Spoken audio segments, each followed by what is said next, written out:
ক্যালেন্ডারের পাতার দিকে তাকিয়ে দেখুন, আর মাত্র কয়েক ঘন্টা বাকি। 12 তারিখের সূর্য ওঠার আগেই বাংলাদেশের রাজনীতিতে শুরু হয়ে গেছে এক তুমুল স্নায়ুযুদ্ধ।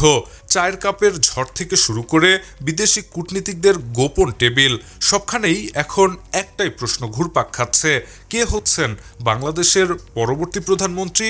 লন্ডন থেকে ফিরে আসা রাজপথ কাঁপানো তারেক রহমান, নাকি শান্ত ও সুশৃঙ্খল রাজনীতির নতুন রূপকার ডাক্তার শফিকুর রহমান, নাকি 2024-এর বিপ্লবের মহানায়ক নাহিদ ইসলাম? মাঠের বাস্তবতা বলছে এই মুহূর্তে অভিজ্ঞতার তুঙ্গে থাকা কামব্যাক হিরো হিসেবে এগিয়ে আছেন তারেক রহমান। দেশে ফেরার পর তিনি রাজনীতির মাঠ যেভাবে এককভাবে গরম করে তুলেছেন তা এক কথায় অবিশ্বাস্য।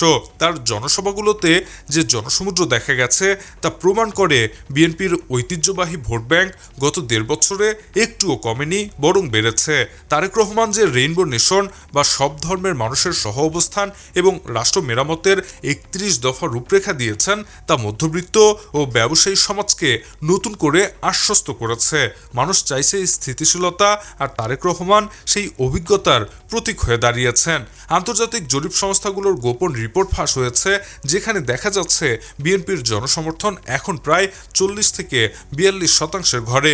যদি এই বিপুল ভোট 12 তারিখে ব্যালট বাক্সে পড়ে, তবে তারেক রহমানের প্রধানমন্ত্রী হওয়ার সম্ভাবনা গাণিতিকভাবে সবচেয়ে বেশি। তার প্রশাসনিক অভিজ্ঞতা এবং ভারতের সাথে সম্পর্ক উন্নয়নের সাম্প্রতিক কূটনৈতিক প্রচেষ্টা তাকে দৌড়ে অনেকটাই এগিয়ে রেখেছে। মূলত বিএনপিতে এখন উৎসবের আমেজ। তারা ধরেই নিয়েছে ক্ষমতার মসনদ তারা জিতে গেছে, কিন্তু রাজনীতি কি এতটাই সরল অঙ্ক? একদমই না। তারেক রহমানের এই সাজানো বাগানে হানা দিতে প্রস্তুত এক অদৃশ্য শক্তি। মাঠের জরিপ আর গোয়েন্দা রিপোর্ট বলছে এক ডার্ক হর্স বা কালো ঘোড়া নিঃশব্দে এগিয়ে আসছে, যা বিএনপির সব হিসাব নিকাশ উল্টে দিতে পারে। কে সেই নেতা যিনি গ্রামীণ নারীদের মন জয় করে ক্ষমতার খুব কাছাকাছি চলে এসেছেন? সেই চমকপ্রদ তথ্য জানাবো ভিডিওর ঠিক পরের অংশে।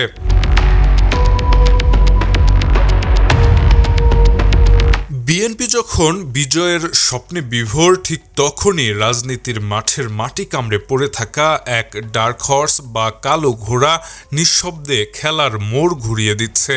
তিনি আর কেউ নন, জামায়াতে ইসলামের আমির ডাক্তার শফিকুর রহমান। এবারের নির্বাচনে তিনি নিজেকে একজন গতানুগতিক রাজনৈতিক নেতার খোলস থেকে বের করে সেবক হিসেবে প্রতিষ্ঠিত করেছেন। গত 2 বছরে দেশের ভয়াবহ বন্যা ও দুর্যোগে জামায়াতের কর্মীরা যেভাবে মানুষের পাশে দাঁড়িয়েছে তা সাধারণ মানুষের মনে এক গভীর আস্থার জায়গা তৈরি করেছে। কিন্তু ডাক্তার শফিকুরের আসল শক্তি তার নিজের দল নয়, বরং তার নতুন মিত্র তরুণদের দল এনসিপি, অর্থাৎ জাতীয় নাগরিক পার্টি।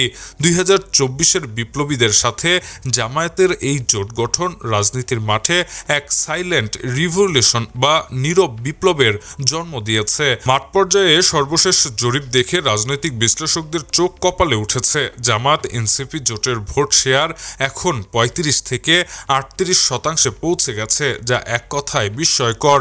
বিশেষ করে গ্রাম বাংলার নারী ভোটাররা যারা এতদিন চুপ ছিলেন, তারা এখন এই জোটের বড় শক্তিতে পরিণত হয়েছে।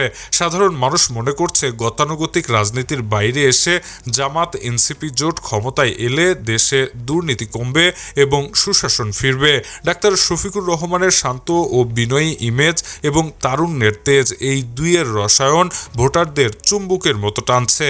যদি নির্বাচনের দিন তরুণরা ব্যাপকভাবে ভোট কেন্দ্রে যায় এবং এই সাইলেন্ট ভোটগুলো কাস্ট হয়, তবে ডাক্তার শফিকুর রহমান প্রধানমন্ত্রী হিসেবে শপথ নিলে অবাক হওয়ার কিছুই থাকবে না। কিন্তু এই ক্ষমতার লড়াইয়ে আসল চাবিটা কার হাতে? যিনি নিজে প্রধানমন্ত্রী প্রার্থী নন, অথচ তিনি নির্ধারণ করবেন কে বসবেন সিংহাসনে। 3 কোটি নতুন ভোটারদের আইকন এবং বিপ্লবের নায়ক নাহিদ ইসলাম এবারে হতে পারেন নির্বাচনে বড় একটি ফ্যাক্টর। এনসিপির সাথে জামায়াতের জোট নির্বাচনী মাঠে ব্যাপক আকারে প্রভাব ফেলতে পারে, আর যদি এই দুইয়ের নির্বাচনের জোট ভোটের মাঠে ভালো প্রভাব ফেলতে পারে, তাহলে জামাত এনসিপি জোটের ক্ষমতায় যাওয়ার সম্ভাবনা অনেক বেশি। সেক্ষেত্রে নাহিদ ইসলামকে প্রধানমন্ত্রী না করলেও উপপ্রধানমন্ত্রী করতে পারে জামায়াত। তবে সময়ই এসব প্রশ্নের উত্তর জানিয়ে দেবে। সবকিছু নির্ভর করছে এখন 12 তারিখে নির্বাচনের উপরে।